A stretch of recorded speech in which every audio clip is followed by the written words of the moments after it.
जनतेने त्याच्या कार्याची दखल घेतलेली आहे, त्यांच्या क्षमतावर त्यांचा विश्वास आहे, त्याच्या कर्तृत्वावर त्यांचा विश्वास आहे, त्यांच्या कार्यशैलीवर त्यांचा विश्वास आहे आणि तो माणूस आपल्यासाठी काहीतरी चांगलं करू शकतो हा जनतेचा विश्वास त्या पापा मोदींवर आहे. त्याच्यामुळे गेल्या 30 वर्षापासून पापा मोदी हे सलग निवडून येत आहे.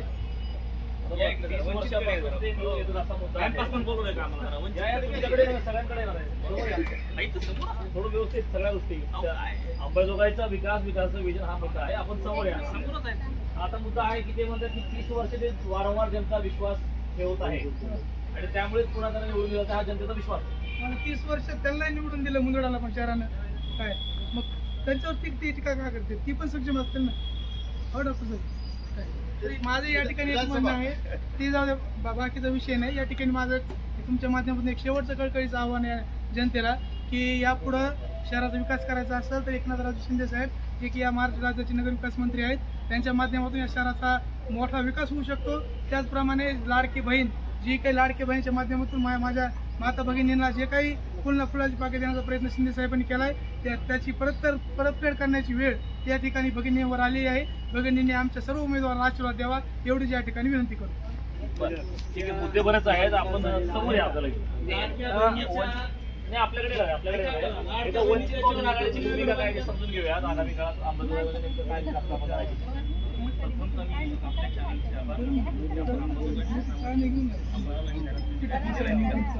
त्याबद्दलची माहिती.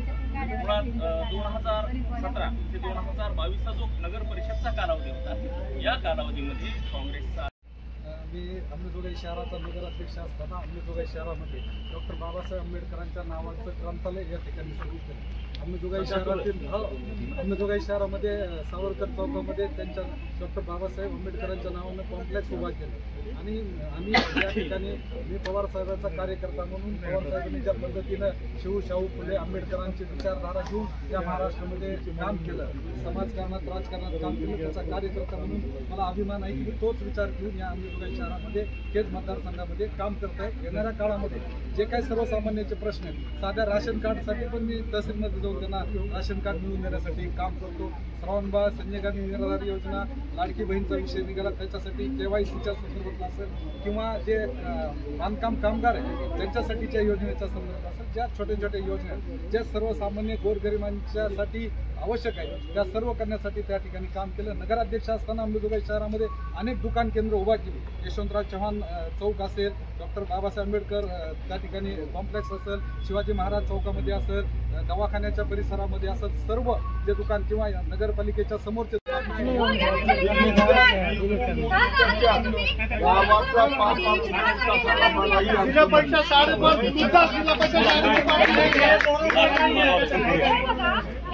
आमचा मुलगा अमेरिकेतून शिकून आला. अहो आता जून महिन्यामध्ये जेव्हा 2000 फी होती केली जवळपास 40 वर्षात त्याला मी स्वतः घेऊन गेले की मॅडम तुम्ही फी कमी करा आणि लेकरांना 3000 करा त्याला 6 नाही कमी कमी 15 वाढवून अशा पद्धतीनं इथं शिक्षणाच्या पैसा प्रत्येक महिन्याला यांच्या काही ठिकाणी असतात. प्रत्येक विद्यार्थ्यांकडून 600 काढले जातात. आणि शिक्षणाच्या नावाखाली तुम्ही खेळ करू नका. कमीत कमी तुम्ही ह्या अंबाजोगाईच्या शिक्षणाचा तरी विचार करा. इथल्या विद्यार्थ्यांचा विचार तुम्ही करा. शिक्षणाच्या नावाखाली विद्यार्थ्यांची केली तर खेळ होतोय.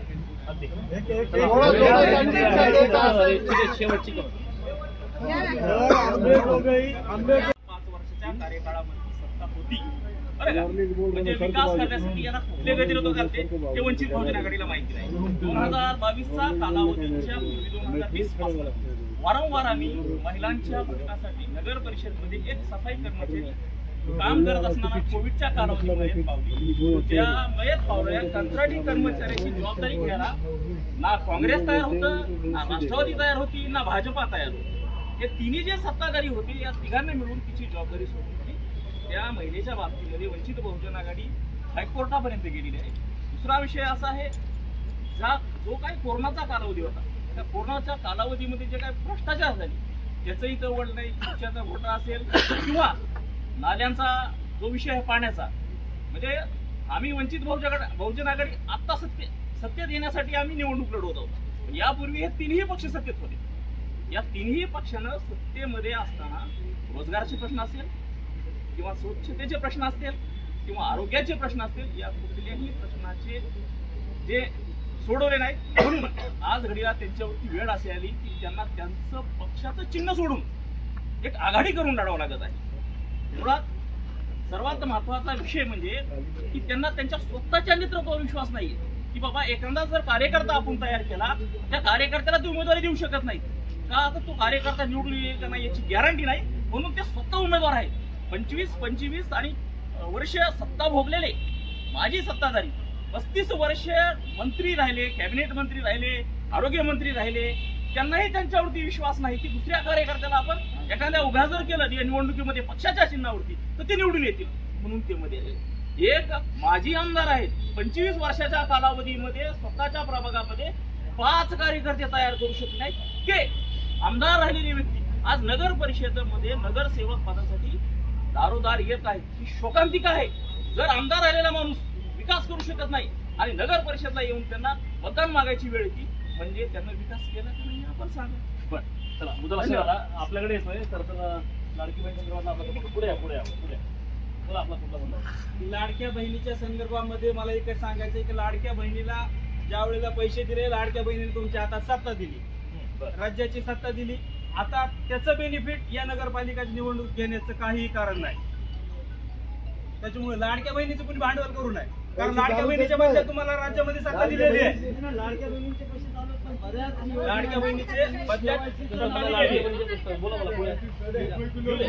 पैशाच्या नावाखाली यांनी एवढ्या अटी टाकल्या आणि लाडक्या बहिणीचे 70 ते 80% बहिणींच्या पगारी यांनी बंद केल्या. याचा फटका नक्कीच सत्ताधाऱ्यांना बसेल. लाडक्या बहिणीचे पैसे चालू काय लाडक्या बहिणीच्या जीवावर मत मागू नका म्हणजे काय त्यांनी बंद थोडंच केलंय, चालूच आहे ना. अधिकारच आहे ना मत मागायचं. लाडक्या बहिणीला सर्व माहिती की कोण जर बंद झाली असती आता उद्या सेवा सहकारी सोसायटीच्या निवडणुकीत लाडक्या बहिणीला पैसे मागायचे. याच्यात सोसायटीचा सन्मान नाही. या सोसायटीचा महिलांची थट्टा आहे. महिलांची थट्टा आहे.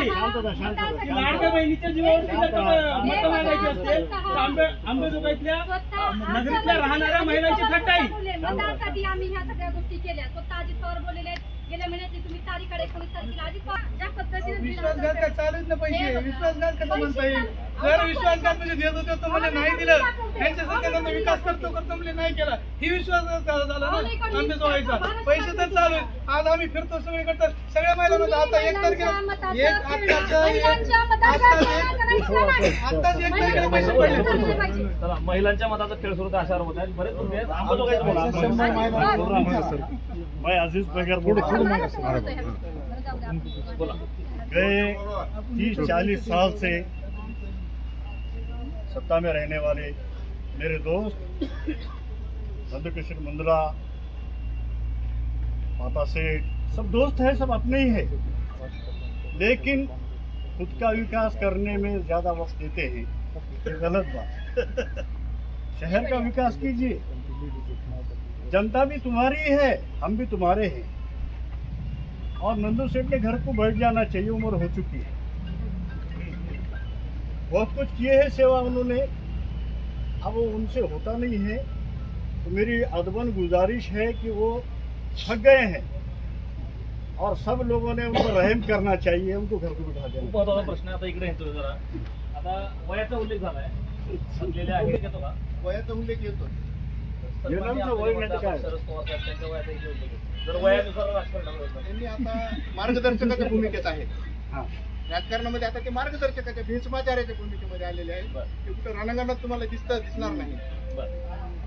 आणि त्याच्यामुळे मला असं वाटतं की तरुण तडफदार माणसं असली पाहिजेत राजकारणामध्ये आणि सगळ्यात महत्त्वाचं सारस्वत आणि हुशार माणसं या राजकारणामध्ये आली पाहिजेत. आपलीच तुमडी भरण्याचं काम जे गेल्या मिनिस्ट्री असताना झालं किंवा बाकीच्या गोष्टी गुत्तेदारी आपण आज पाहतोय. अंबाजोगाईमध्ये 2200 कोटीचे काम आले म्हणतात. एकच गुत्तेदार आहे. त्या गुत्तेदारामध्ये लोकांमध्ये चर्चा अशी आहे की 50% 50% पार्टनरशिप आहे. आणि अशा पद्धतीचा जर विकास असेल तर असला हा विकास सुद्धा अंबाजोगाईला नकोय हे माझं स्पष्ट मत आहे. एकच रोड डबल अंबेजोगाई शहरामध्ये पाहिलं तर रविवार पेठ भागामध्ये जर आपण गेला तर ती नाली 3-4 महिन्यापूर्वी केले होते. ते परत खोदकाम करून ते परत काम चालू. जनता बँकेसमोरचा रोड त्यांनी 8 दिवसापूर्वी केला आणि एवढा निकृष्ट दर्जाचा झाला त्यांना तो रोड परत करावा लागला. माऊली नगरमध्ये जर पाहिलं तर प्रताप चिंतामणी यांच्या घराच्या समोर जर आपण पाहिलं तर पूर्ण रोडला भेगा गेलेल्या. अशा पद्धतीचा विकास केलाय आणि अतिशय उत्कृष्ट दर्जाचे काम केले. एकाही कामावर जे तांत्रिक इंजिनियर असतात ते एकाही कामावर होते आणि जे पाईपलाईनचं ते सांगतात अंमलबजावणीमध्ये जे पाईपलाईन टाकले ते HDPE पाईप वापरले त्याच्यामध्ये 40% प्रॉफिट असेल अशा पद्धतीचे त्यांनी कामं केले आणि सर्वसामान्य माणसाची दिशाभूल करण्याचं काम केलेलं. सर्वसामान्य माणसाचं मत आहे की एकाच घरात जर सत्ता असली तर त्या ठिकाणी हुकुमशाही निर्माण होतो. त्यामुळे सत्तेचं विकेंद्रीकरण झालं पाहिजे ही सर्वसामान्य अंमलबजावणीकरांची मागणी. आमच्या एकच काम 3-4 वेळेस केलं जातं. वयाचा मुद्दा आला. वयाचा मुद्दा भाजपामध्ये रिटायरमेंट 75 नंतर भाजपामध्ये दिली जाते, इतर पक्षात नाही. वयस्कर मंडळींना मार्गदर्शक मंडळामध्ये टाकायचं काम भाजपामध्ये केलेलं. प्रश्न एक. दुसऱ्यामध्ये अजित पवार राठोड शरद पवार एकत्र हे मुळात वक्तव्य जे आहे ते अजित पवारांचे कोणते वयाचा तेच ना भाजपामध्ये जास्त आहे. दुसरा मुद्दा तुम्ही विचारलं, विरोधकांनी पण टीका केली की 30 वर्षांपासून सत्तेमध्ये आहे. 30 वर्षांपासून सत्तेमध्ये यासाठी आहोत कारण अंबाजोगाई ही शिवशाहू फुले आंबेडकर होळकर टिळक या विचारधारेला मानणारी. तुम्ही लोकसभेची लीड बघा, तुम्ही विधानसभेची लीड बघा किंवा मागच्या प्रत्येक निवडणुकीची लीड बघा. कधीच या शहराने एका अशा पक्षाला मतदान केलेलं नाही जो समाजामध्ये फूट टाकू. इथं पापा मोदी साहेबांनी मागच्या 25 वर्षामध्ये सर्व जाती धर्म पंथ धर्म संप्रदाय सगळ्यांना एकत्रित घेऊन चाललेले आहे. शहराची शांतता सुव्यवस्था आणि लॉ अँड ऑर्डर कधीच धोक्यात आलेला नाही. त्याच्यामुळे हे महत्वाचं कारण आहे. आणि दुसरी गोष्ट जशी सरांनी सांगितली की हुकुमशाही प्रवृत्तीला इथं थारा नाहीये. आम्ही लोकांमध्ये जातोय, लोकांनी आम्हाला निवडून दिलंय तर आम्ही एक घोषवाक्य घेऊन जातोय की माझं शहर माझी जबाबदारी. पण आमचे जे विरोधक आहेत ते माझं शहर माझी जागीरदारी म्हणून लोकांसमोर येत आहे. तर इथं जागीरदारांना थारा नाही. आता लोकशाही आहे जगामध्ये आणि लोकशाहीमध्ये जबाबदारी उत्तरदायित्व याला प्राधान्य आहे. जागीरदारी आणि मालक बनण्यासाठी जर कोणी इथं येत असेल आणि सगळे कामं मीच करणार माझीच गुत्तेदार करणार या प्रवृत्तीनं जर कोण येत असेल आणि जागीरदारी मनस्थितीला घेऊन कोणी येत असेल तर या अंबाजोगाईनं कधीच त्याला थारा दिलेला नाही. आपल्यासोबत राजपाल लोमटे आहेत राष्ट्रवादी अजित पवार पक्ष. पाठिंबा पापा मोदींना काय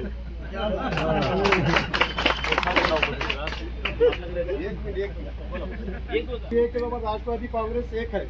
जब साहब राष्ट्रवादी कांग्रेस में थे तो जब नल 1 दिन में आता था, जब राष्ट्रवादी कांग्रेस में गए तो नल 15 दिन में आ रहा. इसकी वजह क्या है? और जब विकास का मुद्दा उनके सामने फेसबुक पर ऑनलाइन किया जाता है तो हमें बताया जाता है कि कचरे के गाड़ियां ये विकास है, एजुकेशन विकास नहीं है. माइनॉरिटी को सिर्फ इलेक्शन के लिए इस्तेमाल किया जाता है, ना कि उनके विकास के लिए. माइनॉरिटी अभी एजुकेशन में ज्यादा नहीं है, फिर भी हम ज्यादा से ज्यादा कोशिश करते हैं कांग्रेस के माइनॉरिटी को एजुकेशन का हक दिलाया जाए और ज्यादा से ज्यादा माइनॉरिटी एजुकेशन में आगे हो. जैसा कि इन्होंने कहा कि लाड़की बहन के हिसाब से जो कहा था, हमें जो माइनॉरिटी के जो लोग हैं, जो महिला है, एक तो एक्चुअली बुरखे में रहकर बाहर नहीं आती और इन्होंने जब इनको बाहर लेकर आए नहीं बाहर आने के लिए उन्हें रोका नहीं जाता है. मतलब उन्हें अपने इसमें काबू में रहते हैं. हमारी संस्कृति है. फिर भी एक बार अगर कहा गया है कि आपको लाड़की बहन बाहर रहना महिलांनी बाहर रहना पड़ता है. हमने तो कांग्रेस ने तो महिला को बाहर निकाले, मगर ये महिलाओं की सोच है कि हम माइनॉरिटी होने की वजह से हम हमारे इसमें हद में रहे, ना कि लोगों के कहने पर. जबकि इन्होंने लाड़की बहन अगर कहा है तो एक बार छोटी सी एक योजना है, थोड़े इस पर कंप्लीट कर लेना चाहिए, ना कि उसके ऊपर अट देना चाहिए कि तुम्हें ये करना होगा ये करना होगा ये करना होगा. जबकि ये बहन जो है लाड़की बहन, तो बच्चों का काम देखेंगे, घर का काम देखेंगे या आपके बैंक का काम देखेंगे. बैंक का काम तो आदमी को देखना चाहिए, ना कि लेडीज को देखना चाहिए. ऐसा थोड़ी है लाड़की बहन के लिए इस्तेमाल की गई, ऐसा थोड़ी है.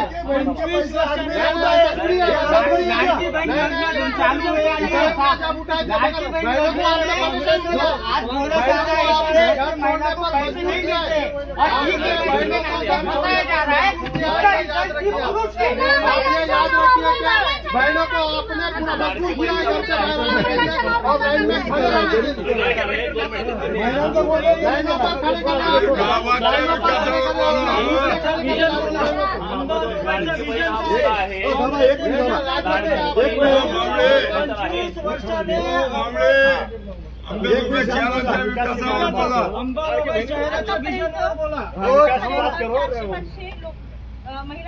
महिलांच्या घरी आम्ही गेलेलो आणि त्यांना पहिला प्रश्न आम्ही हेच विचारला की तुमच्या लाडकी बहीण योजनेचे पैसे चालू आहेत का? ते म्हणले आमचे सगळ्या महिलांचं हेच होतं की हो आमचे चालू आहेत, फक्त जे नोकरीवाले आहेत त्यांची बंद करण्यात आलेले आहे. एमआयडीसीवर बोला, एक प्लॉट विकासावर बोलावं. बाकी काय करायचं? एक जणाच्या नावावर सर 10 प्लॉट असू शकतात का एमआयडीसीचे? तिथं जर उद्योग येणार असतील तर एकाच घरात असतील तर काय अंबाजोगाई शहरातल्या नदीच्या नाल्याची परिस्थिती सर्वे नंबर 358-59 मध्ये नदीची रुंदी किती, सद्यस्थितीची रुंदी किती आहे? ज्या ठिकाणी 30 मीटर म्हणजे 100 फुटाची रुंदी होती, आज त्या ठिकाणी 10 फुटाची झाली आहे. एक मिनिट, त्या ठिकाणी सुद्धा नगर परिषदच्या कार्यकाळामध्ये जे काही मिळून मिसळून सत्ता भोगत होते यांनी नदीचे नाले करून कॉम्प्लेक्स बांधलेले. तिथेही भूमाफी आलेत ना, माझी सत्ताधारीच भूमाफी आहेत. त्याच्या पुढे जाऊन हे जे काही सत्ताधारी आहेत, कालची राष्ट्रवादी आजची भाजपा, कालची भाजपा आजची राष्ट्रवादी काँग्रेस मिक्स असेल, त्यांना 2001 ते आज तागायत 2025 पर्यंत बहुजन विचारधारेचा, आंबेडकरी विचारधारेचा एकही पक्ष अंबाजोगाई त्यांचं दुकानं पाडली, त्यांना बेघर केलं.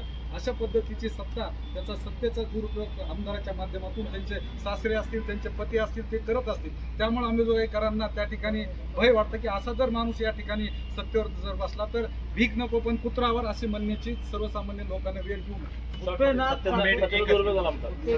एक आंबेडकरवादाचा मुद्दा उपस्थित केला. आम्ही प्रतिकात्मक आंबेडकरवाद कधीच वापरले नाही, आम्ही संविधानात्मक आंबेडकरवाद वापरला. स्वातंत्र्य, समता, बंधुता, न्याय या मुद्द्यांवर आमचा आंबेडकरवाद आहे. आमचा आंबेडकरवाद संविधानावर आधारित आहे आणि या शहराची शांतता आणि सुव्यवस्था अबाधित राखली, कारण आम्ही संविधानावर चालणारे लोक आहेत. आणि संविधानवाद आणि आंबेडकरवाद हा वेगवेगळा नाही, त्यामुळे आमची विचारधारा नेहमीच आंबेडकरवाद राहिलेली आहे. अंबाजोगाई शहरातले महत्वाचं आपल्याकडे येणार आहे. अंबाजोगाई शहरामध्ये जे नगर उत्थानमध्ये पैसे आले, त्या पैशामध्ये काम करताना हे आमदार साहेब किंवा त्यांचे सासरे म्हणतात की मी बजेट आणलं. ते खोटं आहे. ते बजेट आणलं त्या गुत्तेदारांनी, त्या गुत्तेदारांनी आणि दिलं माननीय नगर विकास मंत्र्यांनी. आज अंबाजोगाईची परिस्थिती अशी की रस्त्यावर आणि लोकांच्या घरात ती घाण पाणी जाते, नळ सुद्धा व्यवस्थित काढण्यात. आणि त्या इस्टिमेट मध्ये असं आहे की पोल शिफ्टिंग MSEBीचे करणं ही त्याच्यात आवश्यक असताना सुद्धा ते कुठलंही केलं नाही. आणि बारीक सालीत गल्लीत बोळ्यातले राहिलेले काम ते आता काम करतात. त्याचे इस्टिमेट परत रिवाईज करून त्याचे बिल काढायचा हा प्रयत्न चालू. आमचे नेते धनंजय मुंडे साहेबांवर हे बदनामीचे आरोप करतात. परळी नगरपालिका त्यांनी कशी केली ही यांनी बघावी. आणि आज तुम्ही जर चुकीच्या पद्धतीने ह्या गावात ह्या वयात तुम्हाला एक कार्यकर्ता मिळत नाही. 25 वर्ष पापा मोदी नगराध्यक्ष होते ना, तर तुम्ही आमदार असताना ह्या अंबाजोगाईला बजेट आणून अंबाजोगाईकरांना दाखवायचं होतं की राजकोटच्या मोदीचा माझा राजकीय विरोध आहे, तरी पण मी अंबाजोगाई माझं गाव आहे म्हणून मी या नगरीसाठी एवढं बजेट आणलंय. म्हणून तुम्ही प्रशासकीय काळात बजेट आणून जर अर्ध्यात काम करून गावात घाण लोकांच्या घरात फोडत असतात, तुम्ही काय विकास बजेटमध्ये खूप ठिकाण मागच्या 4 वर्षांनी सगळ्या राज्यातली परिस्थिती आहे. अंबाजोगाई शहराचा दिवाळ्याचा जो प्रश्न आहे गुटेनासा कोण करावा ते सगळ्यांनी त्या ठिकाणी मांडला. मी अभिमानाने या ठिकाणी सांगतो की सभागृहामध्ये विधानसभेमध्ये 13/3/2013 तो सभागृहामध्ये विषय मांडला आणि तत्कालीन त्यावेळेचे उपमुख्यमंत्री माननीय अजितदादा पवार साहेब त्यांना टोकन ग्रँट 50 लाख रुपये त्यांनी टाकली आणि तो सर्वेच्या संदर्भातलं काम त्या ठिकाणी सुरू झालं होतं. दुसरा विषय आपल्या माध्यमातून सांगू इच्छितो की अंबाजोगाई शहरालगत जे आडस रोड आहे, आडस रोड असेल किंवा कळंब रोड असेल, या रोडवर वृक्षारोपणाच्या खाली 11 कोटीचे वृक्षारोपण केले, त्याचे पैसे उचलण्याचं काम त्या ठिकाणी केले. अतिशय अंदागुंदी कारभार आणि एकच कॉन्ट्रॅक्टर त्या ठिकाणी जपला. छोटे छोटे जे मजूर संस्थेवाले होते, जे छोटे कॉन्ट्रॅक्टर होते, त्यांना त्या ठिकाणी दाबून टाकण्याचं काम केलं. आज त्यांच्यावर उपासमारीची वेळ आली. आता अंबाजोगाईचा कॉल देतील का? अंबाजोगाईकरांचा कौल असेल का आपल्याकडे? अंबाजोगाईचा कौल नक्कीच राजकिशोरजी मोदी लोकविकास महाआघाडीच्या बाजूने राहणारे हे येणारा 3 तारखेला आपल्याला दिसून येईल. 260 कोटीची अंबाजोगाईचा विकास या प्रश्नावरती चर्चा आहे, पण अंबाजोगाईचा विकास पाहताना प्रत्यक्षामध्ये विकास कुठलाही झालेला नाही. विकास म्हणल्याच्या नंतर या ठिकाणी राखीव मतदारसंघ असेल, त्या ठिकाणी आम्ही या ठिकाणी सर्वसाधारण ओपनची जागा असेल, या ठिकाणी आम्ही परंतु कार्यकर्त्याला संधी दिली जात नाही. सामाजिक न्याय विभागाचा निधी या वळवला जातो, त्याच्यावरती आमदारी रनिंग आमदार एक प्रश्न उचलायला तयार नाही आणि आज विकासाच्या प्रश्नावरती गल्लोगल्लीमध्ये प्रत्येक नागरिकापर्यंत पोहोचतात की आम्ही तुमचा विकास केला, पण सामाजिक न्याय विभागाचा जो निधी लाटला जातो त्याच्यावरती आपण का बोलत नाही? सभागृहामध्ये याच्यावरती आपण आवाज उठवायला पाहिजे. या संदर्भामध्ये या जनतेची या ठिकाणी फसवणूक होत आहे. 206 कोटीची पाणी पुरवठा योजना, नळ पाणी पाईपलाईन योजना आणण्यापेक्षा त्याच्या अर्ध्या किमतीमध्ये बुट्ट्याला होऊ शकतो. अंमलबजावणीची ताण भागू शकते. तुम्हाला पैसे कमविण्यासाठी 206 कोटीची पाणी पुरवठा योजना पाहिजे त्याच्यावर. त्याच्यामुळे कायम स्वरूपी अंमलबजावणीचा पाणी प्रश्न हा बुट्टेनाथ साठवण तलावामुळे मिटवू शकतो. आज माननीय गोपीनाथरावजी मुंडे साहेब जिवंत नाहीत, पण मी जिवंत आहे तोपर्यंत त्यांचा मी आभार मानील की त्यांनी त्यांच्या उपमुख्यमंत्री पदाच्या काळवरती साठवण तलाव केल्यामुळे अंबेजोगाई अर्ध्या गावाला पाणी तरी 8 दिवसाला मिळतंय. जर बुट्टेनाथ साठवण तलाव झाला तर हे गाव पूर्णपणे पाणी रोज दररोज पिऊ शकतं. आणखीन आपल्या माध्यमातून आणखीन सांगू शकतो की अंबेजोगाई शहरालगत सर्वे नंबर 17 आहे आणि त्या सर्वे नंबर 17 मध्ये कौशल्य विकासच्या म्हणजे प्रगतीसाठी तरुणांना रोजगार मिळण्यासाठी आपण कौशल्य विकासासाठी 30 एकर जागा त्या ठिकाणी अधिग्रहित केलेली आहे. येणाऱ्या काळामध्ये त्याच्या माध्यमातून अनेक तरुणांना रोजगार उपलब्ध करून देण्यासाठी आम्ही कटिबद्ध आहोत. ठीक आहे, रोजगाराचा मुद्दा आहे, असंख्य मुद्दे आहेत. आपण पाहतोय आपली जी चर्चा झाली एकंदरीत अंबेजोगाई संदर्भातली आरोप प्रत्यारोप झाले. सगळे म्हणतात की विकास झाला नाही, विकास रखडला. तिकडे आरोप होतात की महायुती सत्ता आमदार. काय नेमकं लॉजिक शेवटची काय? या ठिकाणी अंबेजोगाईमध्ये आगामी निवडणुकीमध्ये सर्व शहराचा सर्वांगीण विकास करण्यासाठी शिवसेना माननीय एकनाथराव शिंदे साहेब यांच्या नेतृत्वाखाली आम्ही सर्व शिवसैनिक या ठिकाणी सज्ज आहोत. तुम्ही या भाजप काम करते का? भाजपच नाही तुम्ही काय सांगा तुम्हाला सुरुवातीला महायुतीचा भाजप महायुती आपण म्हणत आहात, भाजपचे पदाधिकारी कार्यकर्ते प्रचारात आहेत. इथं सध्या कुणीच नाही ना, कुणाला म्हणा ही जी आहेत ती सगळे आमच्या सोबतच आहेत. भाजपचे पदाधिकारी नाहीत आपल्याकडे.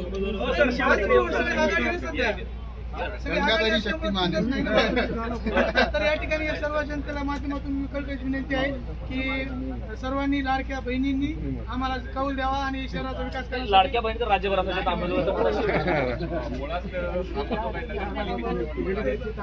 या निवडणुकीमध्ये दर 5 वर्षाला विजय जोड प्रत्येक उमेदवार येतो, पण तसं विजय असलेला एकही उमेदवार या दोन्ही आघाडीकडे आणि सर्वप्रथम एक महत्वाचा मुद्दा आहे.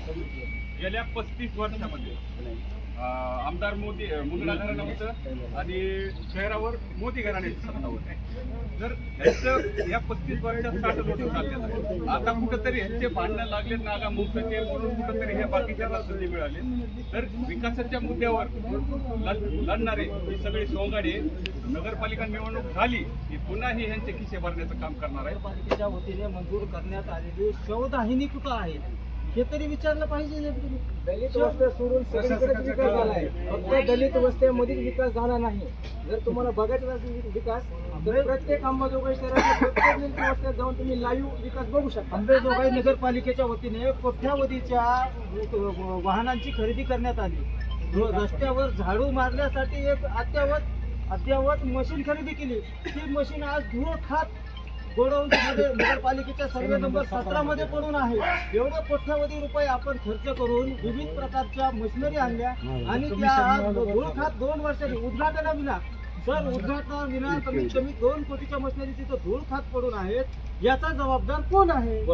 शेवटची कमेंट मी एवढंच करू इच्छितो की किशोर पापा मोदी साहेबांनी लोकविकास आघाडीच्या माध्यमातून या शहराला 70% उमेदवार हे तिशीतले दिलेले आहेत. 70% आणि त्यातले सर्व उमेदवार हे उच्च शिक्षित आहेत. मी स्वतः तैवानहून शिकून आलेलो आहे, सध्या PhD करत आहे. संकेत भैया मोदी हे अमेरिकेतून शिक्षण घेऊन आलेले आहेत. तर व्हिजनची जी संकल्पना मांडण्यात आली तर ही सर्व मुले जे 30च्या वयाची आहेत ते एक नवीन धोरण, नवी नीती, नवा विचार ही नवीन संकल्पना घेऊन आलेला आहोत. तर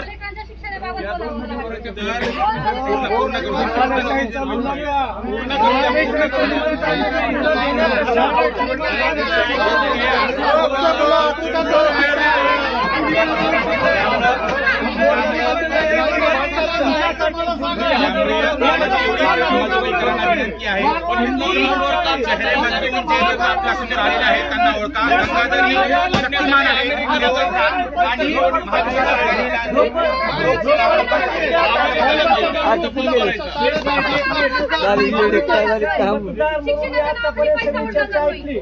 मला या ठिकाणी एकच सांगायचं, अंबाजोगाईचे नागरिक म्हणून अंबाजोगाईला पुण्याचं बाहेर घर म्हणते. 3 तारखेला कुणी विकास केला, कुणी विकास नाही केला, कुणी गंगा आणली ही 3 तारखेला कळणार आहे.